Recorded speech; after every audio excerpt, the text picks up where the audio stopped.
long time ago, there was this fella. His name was Leroy Wallace McNally. Lee Wally. That's what all his friends and family called him. Now, Lee Wally, he lived in a little town called Highlands, North Carolina. Actually, just outside of town, he had a little farm with his wife Mary Sue and his son Leroy Wallace III, who they called Buster. Well, they lived there and they were doing all right for a while.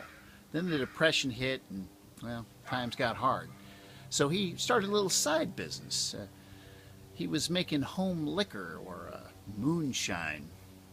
Out in the still of the night, he'd be out there sitting by the still waiting for it to cook. And, well, Lee Wally, he got bored.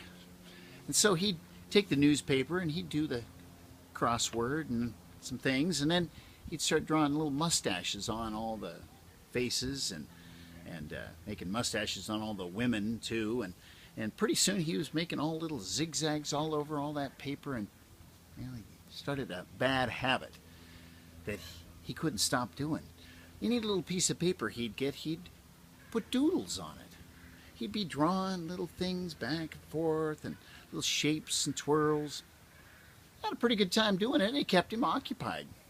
Problem was, after the Depression was over and the moonshine was all done, he started working at a bank, and he was doing the same thing. He'd be in a meeting, he'd make little shapes, making faces, all kinds of stuff.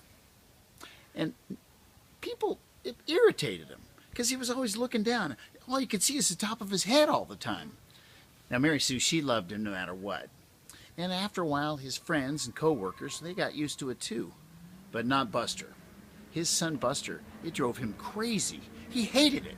Mom, he goes to my baseball games. He doesn't pay any attention. All he does is look down at that pad. Well, it's because he's keeping the book, son. You know, he's in charge of keeping all the statistics. I know, but if you look at that book, Mom, there's a bunch of little zigzags and doodles all over it. I mean, all he does is make pictures all the time. And he's got that other pad, or he's always got some pad or another. It drives me crazy. Well, son, you just have to get used to it like the rest of us. Well, time went on, and when he was in his 80s, Lee Wally read in the paper that President Reagan had the same habit. In cabinet meetings, President Reagan would make little shapes